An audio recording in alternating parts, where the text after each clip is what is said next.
Why should you build a brand? Well, think of it this way.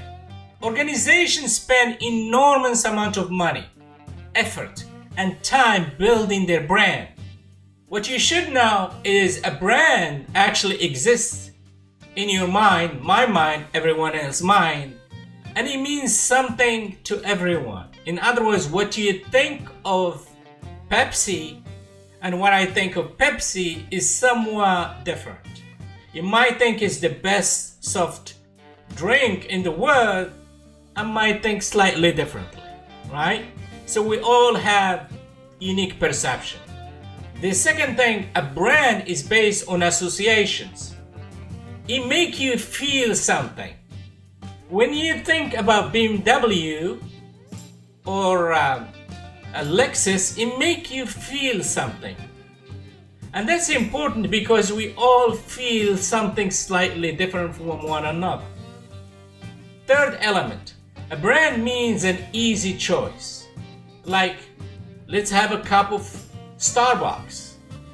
You see, when you think about Starbucks, at least personally, I think is absolutely great coffee.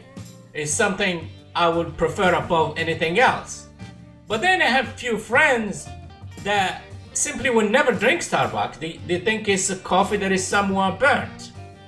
They prefer a different brand name. Number 4, a brand identity is perceived as a promise or a guarantee to deliver on the offer.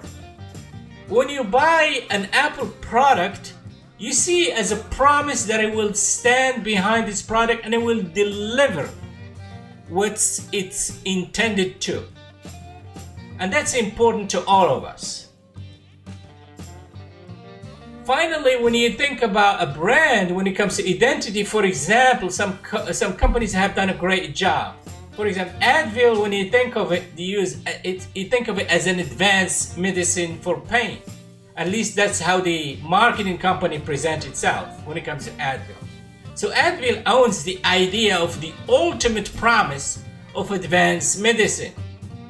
Personally, I love Advil when it comes to headache. I feel like it's the only medicine that works for me, but that's just me. It might not work for you, might not work for other people. Anything that carries the word advanced usually is perceived ahead of anything else. And that's why Advil used the slogan advanced medicine for pain. A brand affects your customer on how they perceive your organization in terms of trust, dependability, as well as reliability. You see, a brand portrays expertise, it portrays innovation, as well as quality, and I believe we all agree on that, wouldn't you?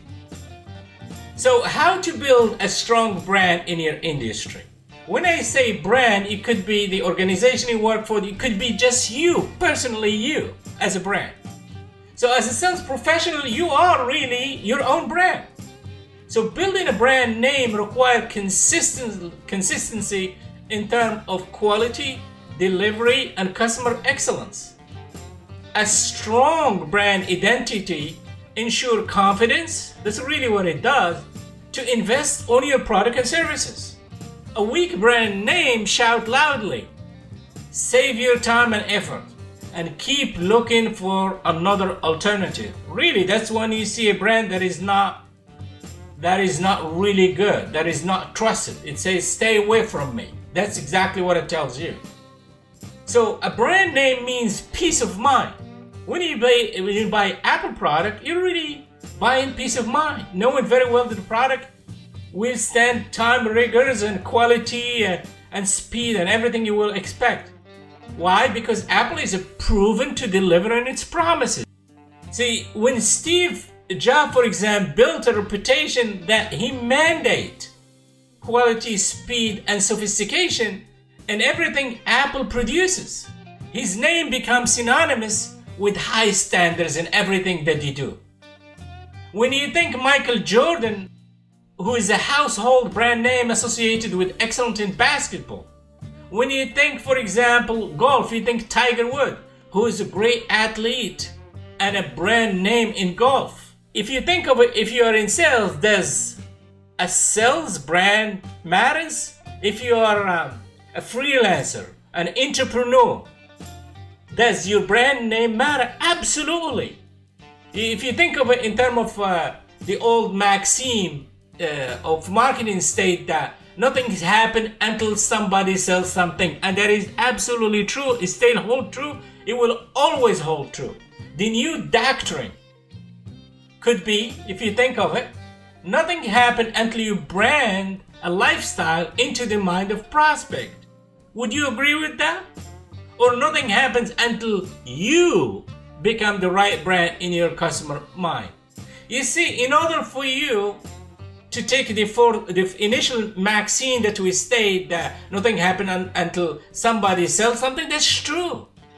But when you are a brand name and you hold leverage in the mind of buyers, you're already ahead of the game because people will buy from you.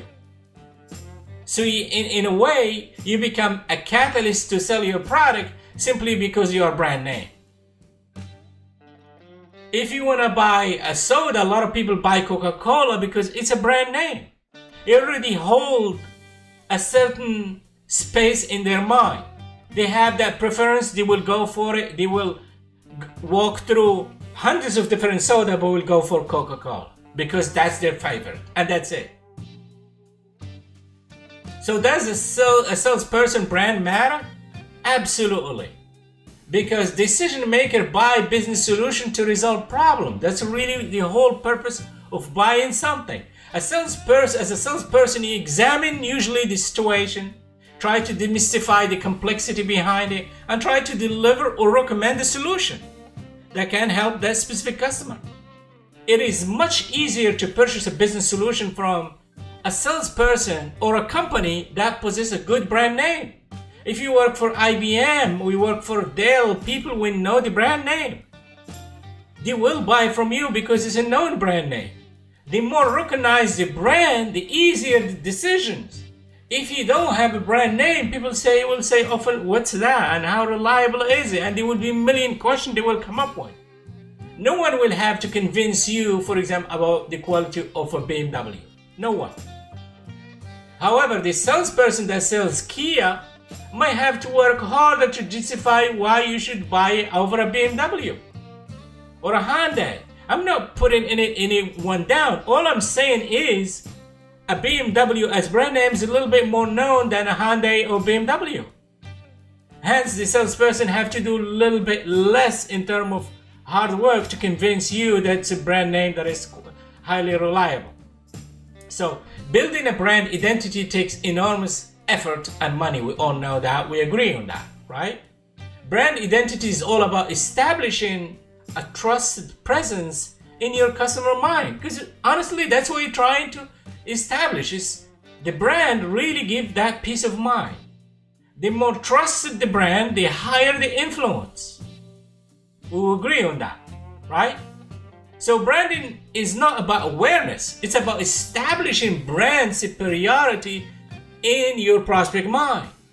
See, you're not making them to get to know what BMW is. No. You're trying to establish BMW is much superior than, for example, Hyundai. Just an example, by the way. It might not be true. Additionally, when it comes to brand equity, it refers to the premium price that a product commands over a similar product. Let me give you an example. You see, a Starbucks cup of coffee costs $5 over a generic cup of coffee that you probably buy in a 7-Eleven. It might cost you $1.50, $1.75. The consumer is more willing to pay more for a Starbucks coffee based on perceived value. What I mean with that is taste, environment, and trend associated with being in a Starbucks coffee shop, for example. And that make it really the difference and justify the reason why you gotta pay for a cup of coffee $5 versus $1.50 in a 7-Eleven. Additionally, a brand equity principle apply to high performance sales people as much as to large sales organization. The higher the brand equity you build, the higher the trust factor and the return on your customers' loyalty. Let me give you an example. In 1970, IBM salespeople were among the most educated, the most knowledgeable, and the most skilled professionals in the United States.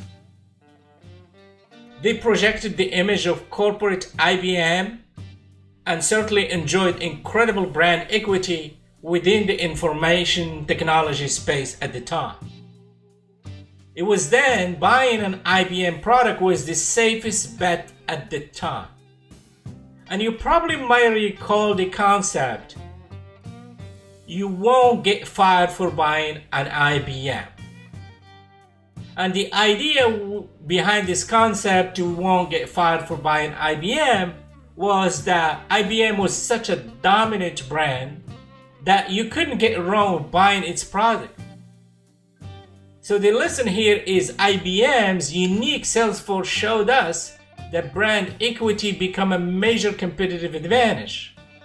When decision makers were buying IBM, they know they're buying a brand they can trust. That is quality, that is known, that is pretty much indisputable. And they know one more thing, nobody will point a finger at them and tell them, you mess up, you choose the wrong brand. In other words, their job was safer because of buying a brand that is recommended, known, and trusted. I hope you enjoy this Your Brand Speak Louder and the similarity between organization and you in general as a salesperson, a sales professional, as an entrepreneur, as a freelancer, or whatever business you are in. Well, thank you for watching. Please don't forget to subscribe. It really means the world to me.